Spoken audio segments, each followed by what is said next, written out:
నగరి నియోజకవర్గంలో NH road కొండ చుట్టు మీద వెళ్లటం వల్ల 600 సంవత్సరాల చరిత్ర కలిగిన ఆ టెంపుల్ ని రిమూవ్ చేసే పరిస్థితి వచ్చింది.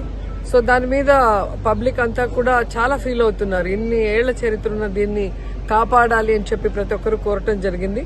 సో ప్రతి సంక్రాంతికి అక్కడ పెద్ద ఎత్తున దాదాపుగా 21 దేవతామూర్తుల్ని అన్ని గ్రామాల నుంచి చుట్టుపక్కల మండలాల నుంచి అక్కడికి వచ్చి చాలా పెద్ద ఎత్తున కార్యక్రమం జరుగుతుంది. సో అది కాపాడటం కోసం ఈరోజు గడ్కరీ గారిని కలవడం జరిగింది. మన ఎంపీ మిథున్ రెడ్డి గారు మరి అపాయింట్మెంట్ తీసిచ్చి ఈరోజు మమ్మల్ని కలపడం జరిగింది.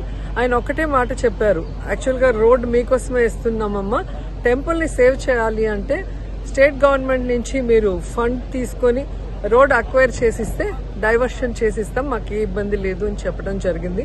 సో దీని మీద పోరాటం చేస్తాం.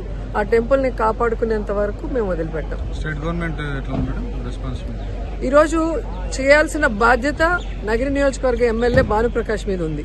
కానీ ఆయన ఎంతసేపు దోచుకుందామా దాచుకుందామా అన్న కార్యక్రమం తప్ప ఈ రోజుటి వరకు కూడా వాళ్ళు కూటమిలో ఉన్నారు.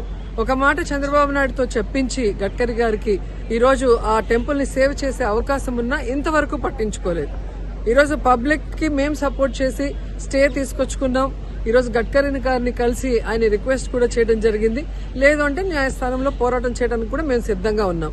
కానీ చేయాల్సిన బాధ్యత ఉన్న చంద్రబాబు నాయుడు గాని, కాన్స్టిట్యున్సీ ఎమ్మెల్యే భానుప్రకాష్ గారు గాని, అలాగే ఎంపీ గారు గాని బాధ్యత రహితంగా ఎలా ఉన్నారో ఒకసారి అందరూ కూడా గమనించాలి. ప్రజలు ఇలాంటి వాళ్ళకి ఓట్లేయటం వల్ల నష్టపోతారన్న విషయాన్ని కూడా తెలుసుకోవాలి.